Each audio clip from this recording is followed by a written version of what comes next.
Welcome back to another instant reaction edition of the Night Report podcast. Joining me is Chris Nowalski, Richie Schneiderite. Guys, last time I said it's a somber edition, and we probably will have a more positive one the next time we talk. Turns out I lied. Another somber edition. We're losing our highest rated recruit from the class of 2020 in Alijah Clark. Guys, just break down what we're losing in Alijah. This one feels like it's a big loss. Yeah, I mean, you're losing a kid who was the highest rated recruit, not just since in that 2021 class, but since 2017.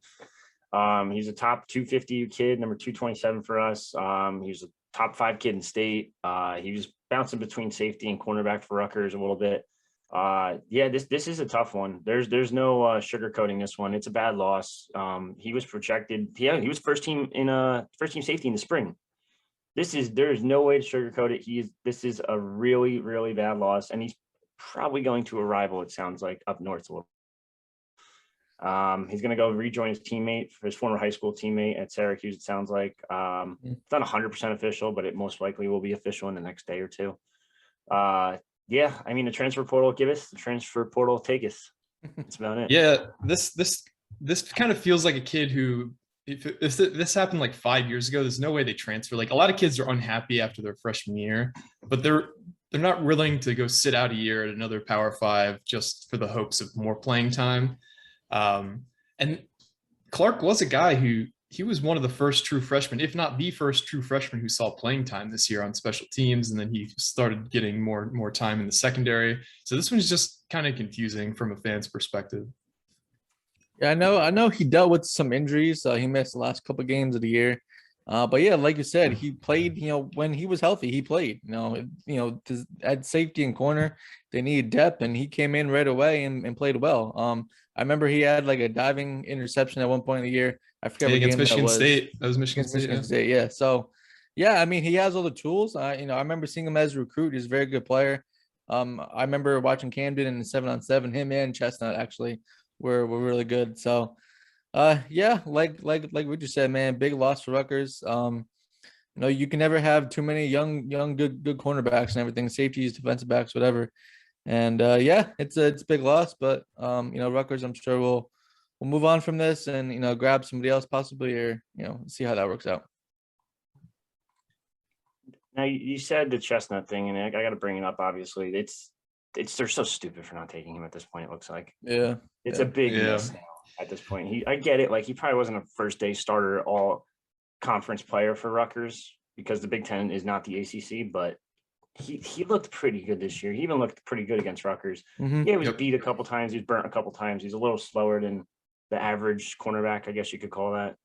I think he tested really poorly. I think it was like a 4.8 40 or something, maybe slower than that. I forget what it was exactly. Yep. Yeah, but, that one felt a lot like, remember Keyshawn Garrett from back in the day? We got his teammate, I think, Sam Bergen. He was a kid from Stroudsburg. He went to Virginia Tech. He was a guy who Greg didn't take because he didn't meet that speed profile. Then he goes on to have an All-American career at Virginia Tech, and he got drafted by the Redskins, or Washington football team now. And he ended up from going to like a 6th-round pick to being a starter, and then he had a career-ending injury in the NFL and couldn't play anymore. But yeah, I think you guys are right. You might be a little too rigid with his rubric, and I think there needs to be a little bit of wiggle room there, especially for a kid who could be influential. But yeah, looking like a bad not take.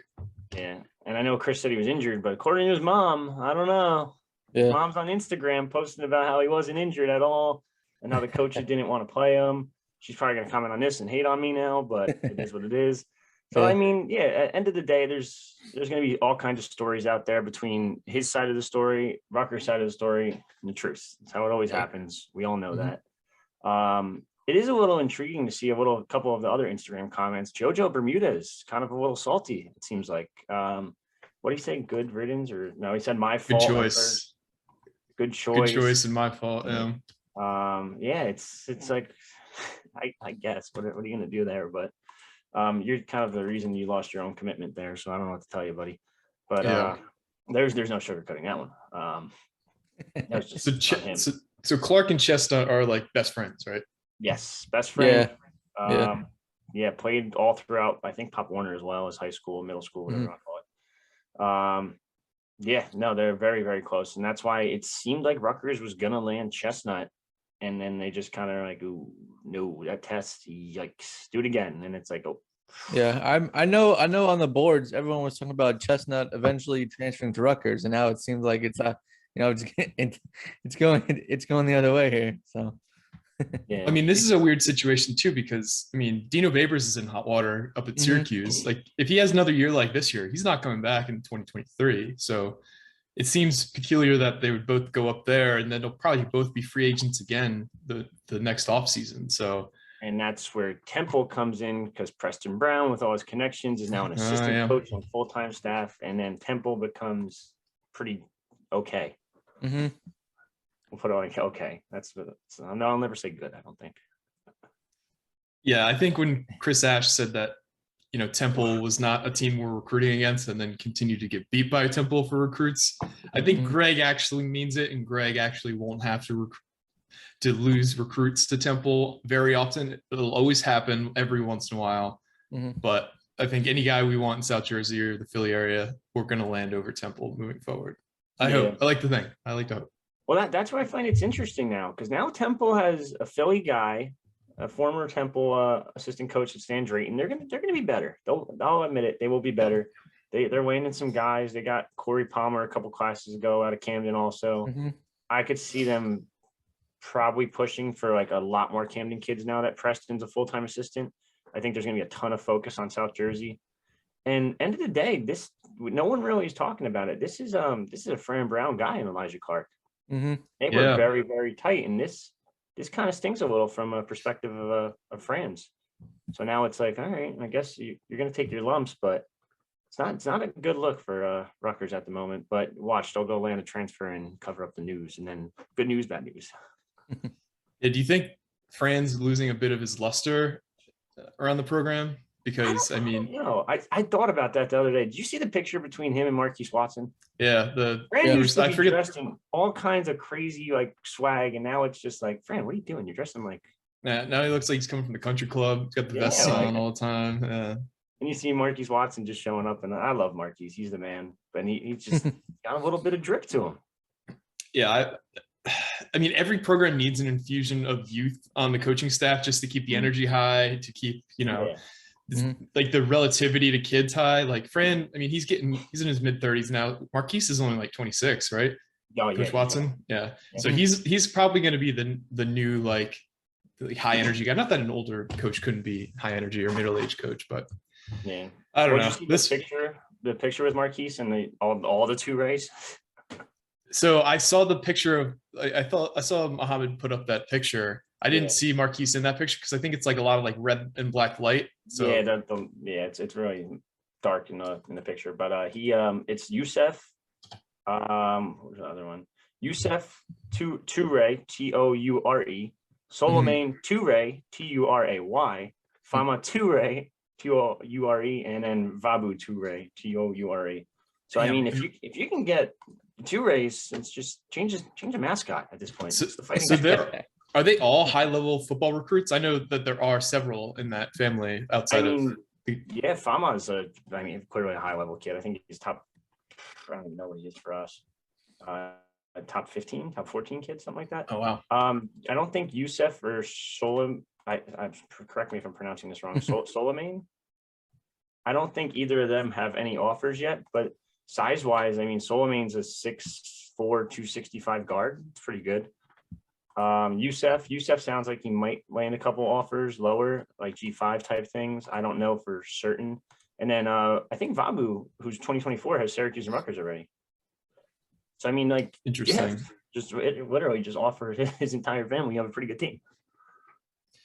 So I kind of want to talk about the transfer portal in terms of like defensive backs. So it was kind of surprising how many defensive backs we were kind of looking into in the class. Not as many as linebackers, offensive line, or wide receivers, but we were kind of like exploring it a decent amount.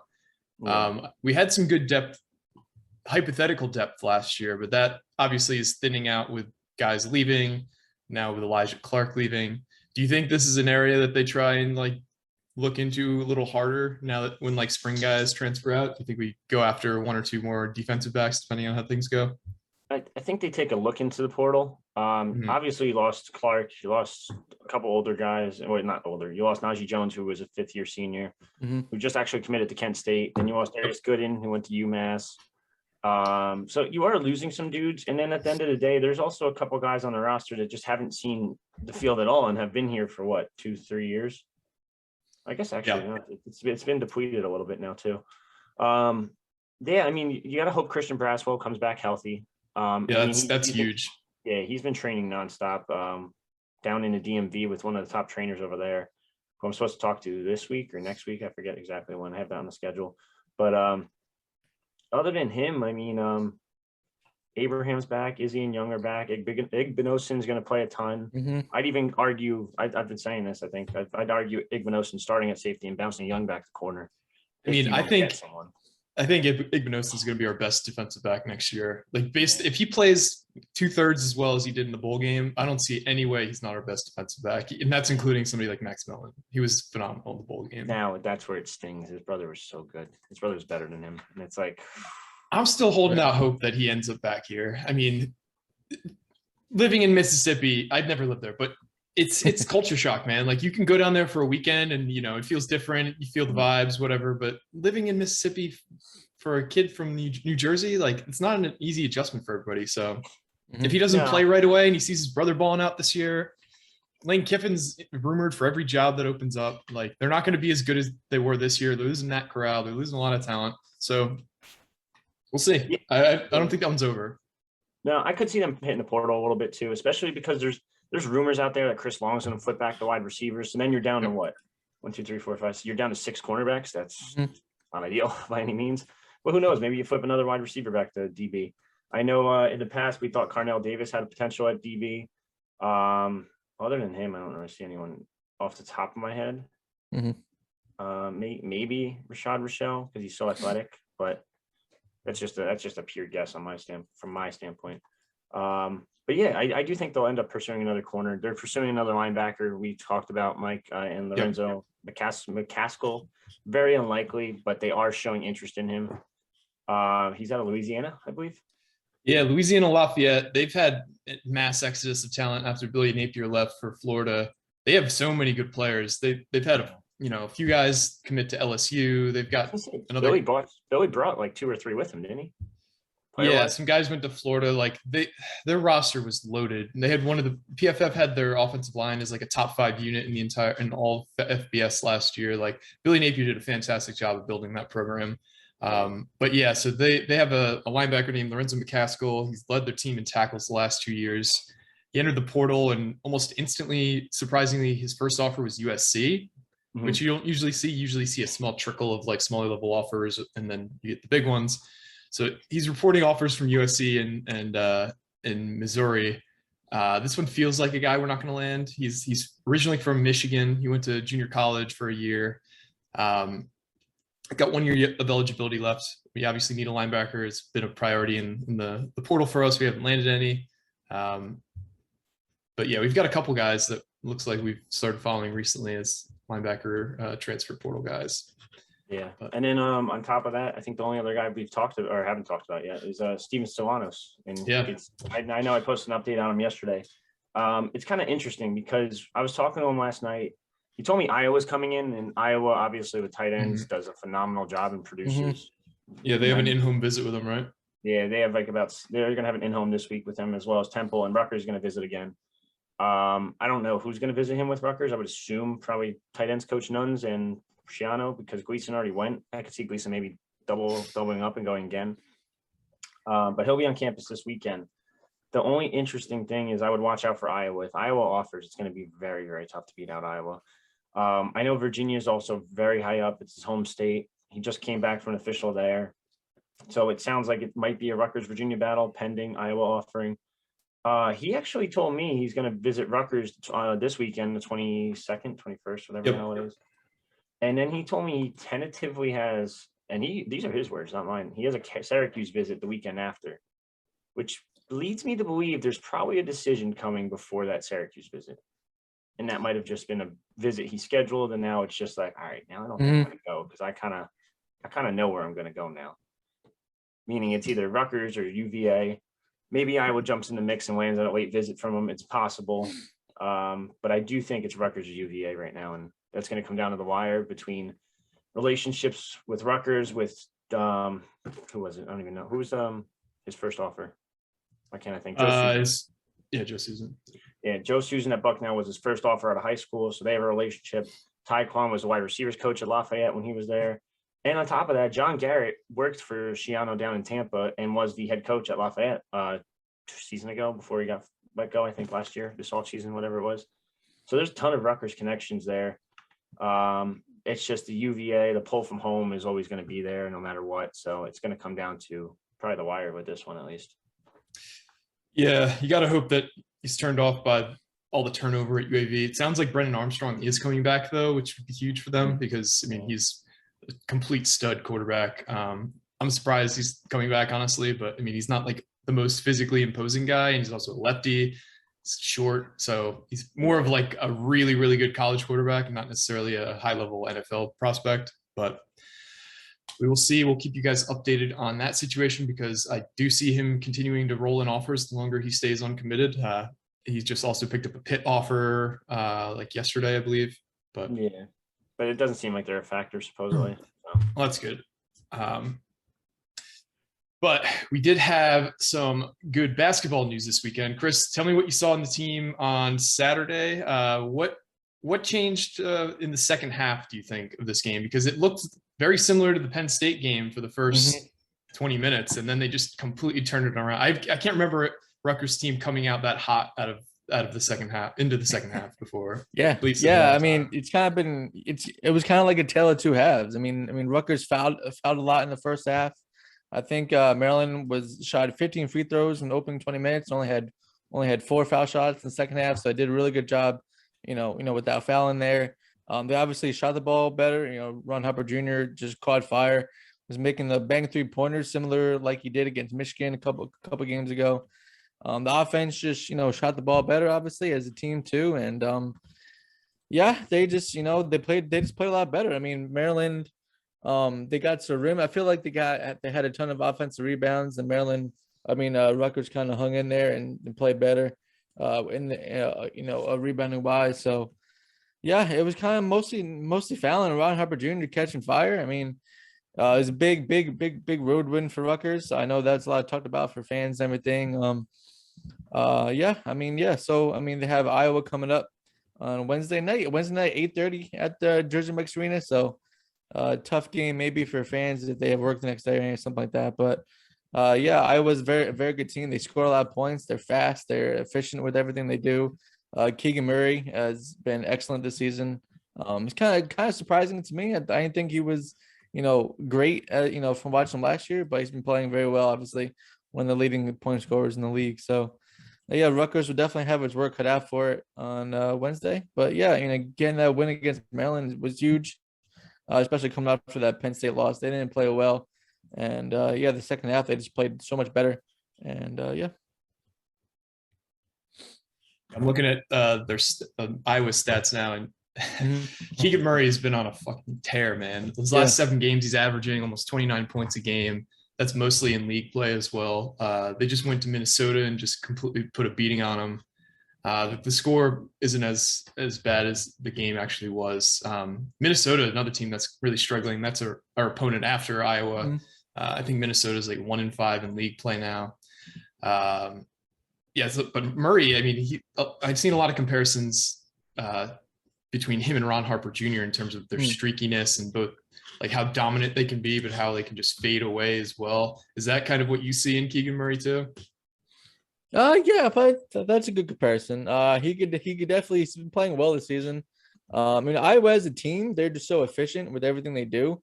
So, if he's not going, they still have, other guys who are, great shooters who obviously, can knock down shots. Rutgers is going to have to kind of rebound well and not let them get, second chance, opportunities.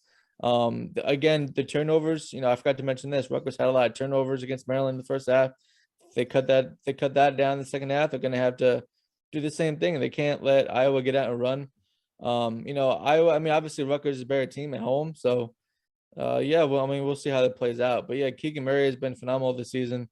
And yeah, I mean, it's a big win. I mean, especially in January, they have Rutgers has really tough February coming up, so they have to stack as many wins at the end of January here before the next month hits. So yeah, like you said, they have Minnesota after that. They got and that's another road game, which is gonna be tough. So yeah, they gotta stack up the road wins, stack up the wins in general in January before they have Illinois again, and really a lot of other good teams in the conference coming up in February. So yeah, you gotta stack some wins here at the end of the month here. Yeah, this Iowa team's good. Holy shit. Their tempo is like they're in top 40 in tempo. For comparison, Rutgers is number 256 in tempo. Yeah. Yeah, they're gonna try to speed up the game and just try to get Rutgers fumbling the ball around, probably trying to create turnovers and stuff like that. And based on this season alone, if you look at the games Rutgers has had, it's very possible that happens. Now, is Keegan Murray gonna have to go off? Yeah, maybe a little bit, but they also have other guys. I know Chris Murray just put up a career game. Their last one against, who was it, Minnesota, I think it was. So it's not like they don't have other dudes. They have guys that can score at will. Yeah. It's a typical Iowa team that they're very good. They're top, number something in the country, top 10, right? Yeah, I think top 10, like 8, maybe somewhere around there. Yeah. Yeah. So I mean, they're still a very good team. They're no matter whether Murray's on or not, Bohannon will step in. McCaffrey, Murray, another Murray. I feel like Bohannon and other guys have been there for like 20 years. Yeah. Yeah, I know. Bohannon is like their Geo in a lot of ways, both from the NIL stuff and from how long he's been there. 6th season with the program. Holy shit. Yep. And like he had a dip one year and then just came right back up, and it's consistent 10.6, 10.9 per game. He's a good player. I think this is gonna be a tough one for Rutgers. And then at Minnesota is gonna be even tougher. I don't know. I don't think Minnesota's that good. Minnesota is just, I mean, they've lost I think 5 of their first 6 Big Ten games. Like, obviously, they've got a new coach. They brought in a lot of new guys. Yeah, I guess they're only Big Ten wins against Michigan, but they did beat Pitt. They beat Michigan. They're a very good defensive team, it looks like, numbers-wise. Yeah, like it's very much a team that will be underdogs against, but it's a winnable game for sure. Yeah, well, I think that one's a lot more winnable than this upcoming one. Yeah, I would agree with that. Absolutely. Yeah. I mean, Rutgers has beaten Iowa in the past, but it's always been, super high scoring. And, this season you've seen it, if Ron and Gio aren't scoring, Rutgers isn't winning. So, I mean, they're going to have to show up, I know Paul McKee is kind of streaky too. He can, he played well in the second half against Maryland. But he's going to have to do the same. I mean, guys are going to have to keep up with Iowa. And this is a good game, honestly. Piko keeps talking about it, of how he wants Rutgers to get to the rim, and if they get to the rim, they could kick out, find open man, or they can drive and maybe create some foul problems in Iowa, which is going to help a ton. So they're going to have to do something to kind of slow their offense down, and maybe keep some guys off the court, with fouls and everything. Yeah, I think that's I think that was the biggest change of what happened in the second half. Gio became the primary ball handler, and he's the only guy on the team that's able to get penetration and either take a tough layup to the hoop or kick it out to an open shooter. And the whole offense felt like it was harmonious for the first time all season when he was able to just like get to the rim, dish it out, get these easy layups for Cliff and Paul. Like, the offense looked like a real offense for the first time all season in the second half, which is, I'm hoping, what they continue to do moving forward. The only guy that plays that can do that. Yes, the only guy who plays that can do that. Yeah. Needs to play something. It's pissing me off that you have a 6'9" point guard with a 7'3" wingspan, average 25 a game throughout high school. Like, that's not acting like this kid's not good. It just pisses me off that he doesn't play. I think Pike, if you look at who he plays, he values defense and effort over everything. And that's why a guy like Jalen Miller plays. And I don't know if Jaden Jones's defense is quite up to snuff yet. Like, that's my only reason I can see him not being on the court more. Yeah, absolutely. When you're struggling some games where you can't score at all, it's like, just put the kid out there. And you put him in for that 2-minute span and he goes, 3 of 3, 4 of 4, whatever it is. It's like, oh, well, look at that. Weird, right? Yeah.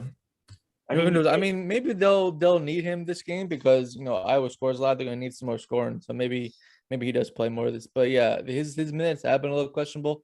But at the same time, the other guys who have been in have been playing really good defense. And I know Pico likes his veteran guys too. So that's probably maybe has something a little to do with that. He favors the older guys on the team. Explain conquest over him. Yeah, I'm hoping that I know that the students are virtually they're taking classes virtually for like the next 2 weeks, right? At Rutgers. I'm hoping we still have a pretty big crowd for the game on tomorrow night, because this is a game that we need some rack magic to win. We need that really intimidating home court advantage. So I'm hoping it's a pretty full arena, because if it is, I think we stand a really good chance to beat Iowa, mainly because it is a home game. I mean, how many times have we said this is a must-win game? I wouldn't quite put this game as a must-win. I'd say the Maryland game was a must-win. The Nebraska game is a must-win. The Michigan game is a must-win. There's going to be a lot of must-win games moving forward if this team wants to be a tournament team. So adding an Iowa win would definitely pad that must-win area a little bit, make it not so much of a playoff game feel every time you're out on the court. Well, I think we said it, that 8-game stretch. They're what, 1-2, they're 3-1 right now. So the next 4 is going to really determine where the season's going. For sure. Lose to Iowa and Minnesota, I'd probably wrap it up at that point. If you can beat those two, and you're gonna have to go on a 5-game win streak. If you lose if you lose 2 of the next 5 against Iowa, Minnesota, I guess if you lose those 2, they're probably out if they lose 2 of the next 5. It's just that Lafayette loss is just a killer. Then you got UMass, DePaul, and the Penn State loss isn't a good look either, especially because you didn't get like a loss to Penn State. You got blown out by Penn State. Yeah. I'd probably say that if they lose 2 of the next 5, it's time to wrap it up. And then I know that stretch after.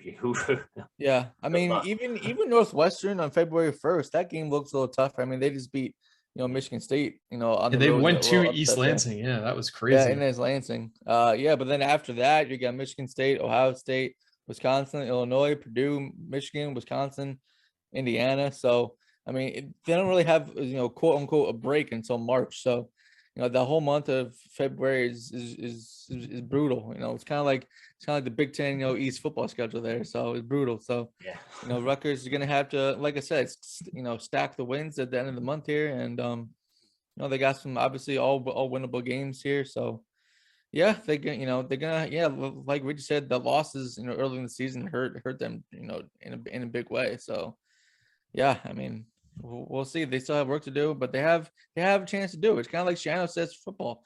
They have a chance to write the book, write the season. So they still have opportunity in front of them, but they have to cash in. It just sucks because if you get that DePaul one, the Lafayette one, not even excuse the UMass one. If you get the DePaul and Lafayette, you're probably still talking tournament. Sure. I mean, but they're all close losses too. They just kind of they blew the UMass game for sure. It's just a Q4 loss outweighs that Purdue win, I think, in my opinion. Especially when it comes to tournament time, they're gonna be like, "Oh, look at that loss! Ooh, look at that one! Ooh." And yeah, I don't know. I mean, Purdue.